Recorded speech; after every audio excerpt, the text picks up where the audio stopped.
Hello friends, welcome to யோசனை புதுசு. இன்றைக்கி என்ன வீடியோ பார்க்க போகிறோம்னா, உளுந்தங்கஞ்சி வீட்டிலே சுலபமாக எப்படி செய்யலாங்கிறத பார்க்கலாம். இது வரைக்கும் சேனலை சப்ஸ்கிரைப் பண்ணலைன்னா சப்ஸ்கிரைப் பண்ணிவிடுங்க. பக்கத்தில் இருக்கிற பெல் பட்டனையும் கிளிக் பண்ணிவிடுங்க. உங்களுக்கு கால்சியம் குறைபாடு இருக்குன்னு உங்கள் மருத்துவர் சொல்லியிருக்கிறாரா?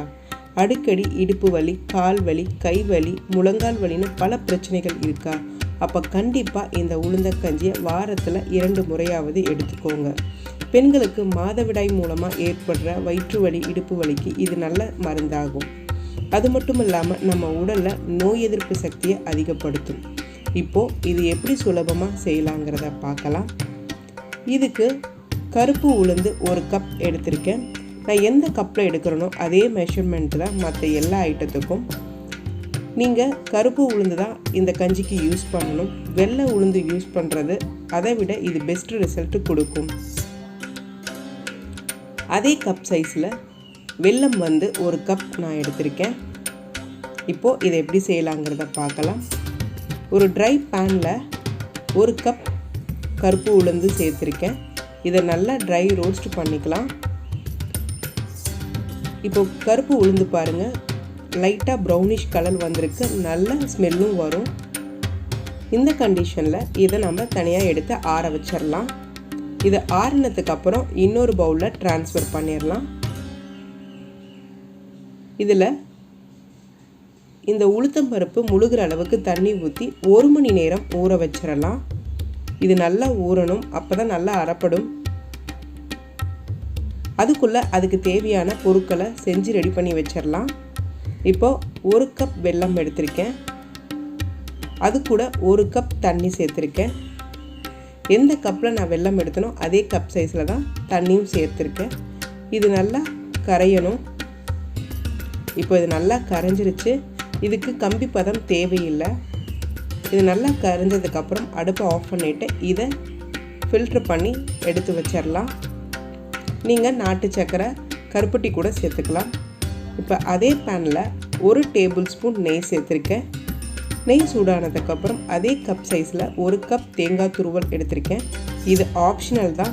ஃபஸ்ட் டைம் உளுந்தங்கஞ்சி சாப்பிட்றவங்களுக்கு அது ஒரு டேஸ்ட் வேறு மாதிரி இருக்கும். அந்த டேஸ்ட்டை அதிகப்படுத்துறதுக்காக தான் தேங்காய் துருவல் நம்ம சேர்த்துக்கிறோம். இப்போ இதையும் தனியாக எடுத்து வச்சிடலாம். உளுந்தம் பருப்பு 1 மணி நேரம் ஊறிடுச்சு. இப்போது இதை 2 முறை வாஷ் பண்ணி எடுத்து வச்சிடலாம். தண்ணியை ஃபில்ட்ரு பண்ணிவிட்டு இப்போ மிக்ஸி ஜாரில் உளுத்தம் பருப்பை சேர்த்துக்கலாம். ஃபஸ்ட்டு அரைக்கும்போது தண்ணி சேர்த்த வேண்டாம், ட்ரையாகவே அரைச்சிக்கலாம். கொஞ்சம் குறைன்னு வந்ததுக்கப்புறம் தண்ணி சேர்த்து நீங்கள் பேஸ்ட் ஆக்கிக்கலாம். இந்த மாதிரி பேஸ்ட் கன்சிஸ்டன்சி வர வரைக்கும் கொஞ்சம் கொஞ்சமாக தண்ணி சேர்த்து நீங்கள் அரைச்சிக்கணும். திக்னஸ் இந்த அளவுக்கு இருக்கணும். இப்போது ஒரு பேனில் 1 கப் தண்ணி சேர்த்துக்கிறேன். தண்ணி நல்லா கொதி வந்ததுக்கப்புறம் நாம் எடுத்து வச்சுருக்கிற உளுத்தப்பருப்பு பேஸ்ட்டை இதோடு சேர்த்துக்கலாம்.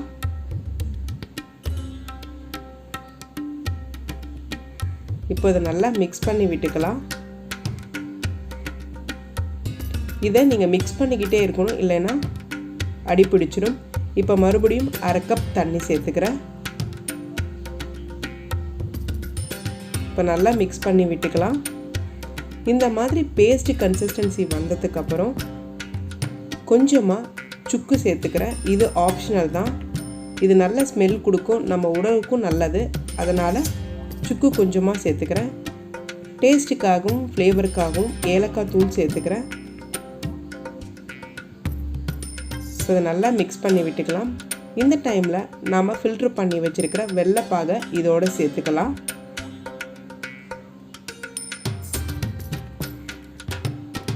நல்லா மிக்ஸ் பண்ணி விட்டுக்கலாம். டேஸ்ட் பார்த்துட்டு உங்களுக்கு பத்தலைன்னா இது கூட நீங்கள் நாட்டு சர்க்கரை கூட சேர்த்துக்கலாம். இதுவே கரெக்டாக இருக்கும். இப்போது நம்ம ஃப்ரை பண்ணி வச்சுருக்கிற தேங்காய் துருவலையும் இது கூட சேர்த்துக்கலாம். இது ஆப்ஷனல் தான். 1 கப் தேங்காய் துருவலை ஃப்ரை பண்ணியிருக்கேன். இதில் 1/2 கப் மட்டும்தான் நான் சேர்த்துருக்கேன். 1/2 கப் நம்ம கார்னிஷ் பண்ண யூஸ் பண்ணிக்கலாம். இப்போ இதை நல்லா மிக்ஸ் பண்ணி விட்டுக்கலாம். இப்போது உளுந்தங்கஞ்சி ரெடி ஆகிடுச்சு. இந்த கன்சிஸ்டன்சியில் தான் இருக்கணும். இப்போ கொஞ்சமாக ஆற விட்டுடலாம். இப்போது இன்னொரு பவுலில் ட்ரான்ஸ்ஃபர் பண்ணியாச்சு. இது கூட இன்னொரு அரை கப் ஃப்ரை பண்ணி வச்சுருந்த தேங்காய் துருவலை சேர்த்துக்கலாம். இதை ஆண் பெண் இருவருமே எடுத்துக்கலாம். உங்களால் ரெகுலராக எடுத்துக்க முடியலனாலும் வாரத்தில் 2 முறையாவது எடுத்துக்கோங்க.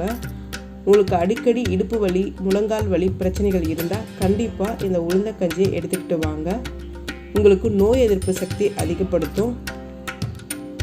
35 வயசுக்கு மேலே கால்சியம் குறைபாடு கண்டிப்பாக வரும். அதனால் தயவு செஞ்சு ரெகுலராக இதை எடுத்துக்கிட்டு வாங்க. இந்த வீடியோ பிடிச்சிருந்தால் லைக் பண்ணுங்கள், உங்கள் ஃப்ரெண்ட்ஸ் அண்ட் ரிலேட்டிவ்ஸ்க்கு ஷேர் பண்ணுங்கள். நீங்கள் இதை ட்ரை பண்ணி பார்த்துட்டு உங்கள் கமெண்ட்ஸை மறக்காமல் பதிவிடுங்க. மறக்காமல் நம்ம சேனலை சப்ஸ்கிரைப் பண்ணுங்கள். பக்கத்தில் இருக்கிற பெல் பட்டனையும் கிளிக் பண்ணுங்கள். தேங்க்யூ.